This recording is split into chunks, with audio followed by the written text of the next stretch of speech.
In the past weeks, I held extensive consultations over the phone and in person with all the members of the European Council.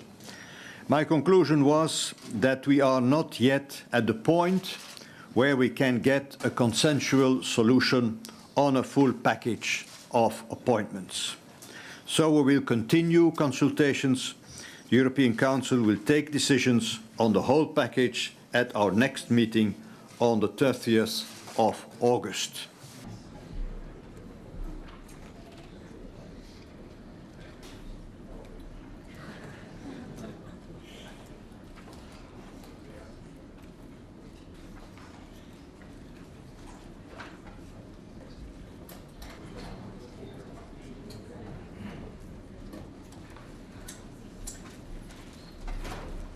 We had a good discussion with Jean-Claude Juncker as President-elect of the Commission on the strategic agenda for the Union for the 5 years to come, which the European Council adopted 3 weeks ago.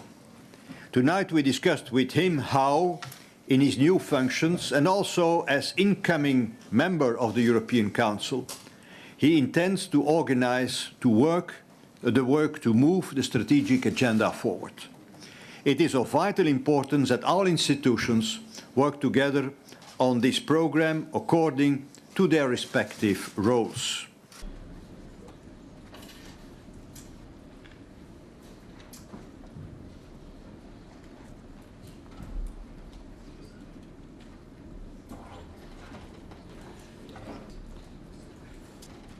Today we decided 6 new steps. First, we expand the restrictive measures with a view to targeting entities, so not only individuals as we did until now. Entities that are, and I'm quoting, materially or financially supporting actions undermining or threatening Ukrainian sovereignty, territorial integrity and independence. As an extra element, we also ask the Council to consider the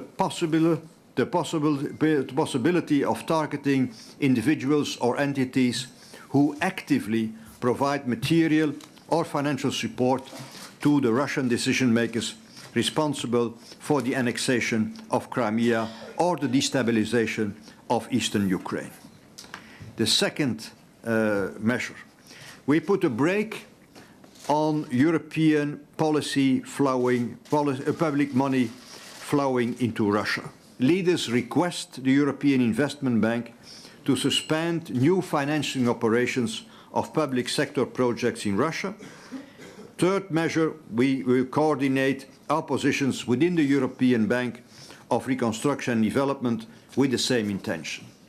Fourth, the European Commission will reassess bilateral EU-Russia cooperation programs on a case-by-case basis with a view to suspend them. We will maintain projects dealing exclusively with civil society and cross-border cooperation. Fifth measure, specifically related to Crimea. Because of its illegal annexation by Russia, we restrict European investment in Crimea. And sixth, we expect international financial institutions to refrain from financing projects that explicitly or implicitly recognize the illegal annexation.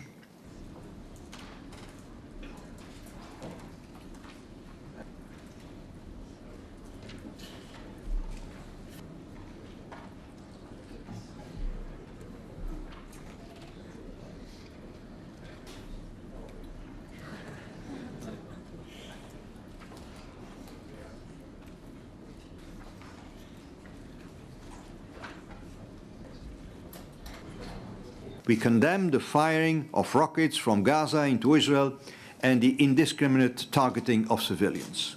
We deeply deplore the loss of innocent lives and the high number of wounded civilians in the Gaza Strip as a result of Israeli military operations and are deeply concerned about the rapid and dramatic deterioration of the humanitarian situation. The European Council welcomes ongoing efforts to reach ceasefire. We call on both Israel and the Palestinian authorities to act in a manner that will not endanger civilians, and we strengthen our call for peace and negotiations, matters to which our foreign ministers will revert next week.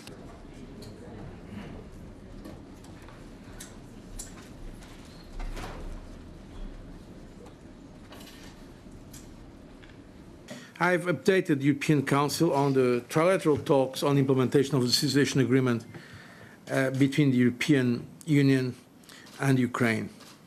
As you know, I've proposed some time ago to set up a process of consultation together with President Poroshenko and President Putin on some regulatory concerns, technical regulations, standards, sanitary measures, some concerns that have been expressed by Russia related to the implementation of the DCFTA.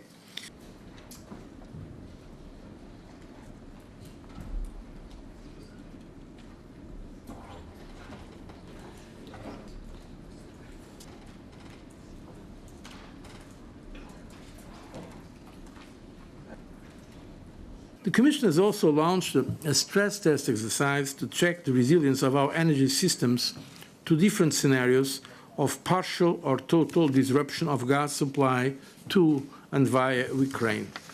We will be ready to report on the findings of the exercise before the October European Council.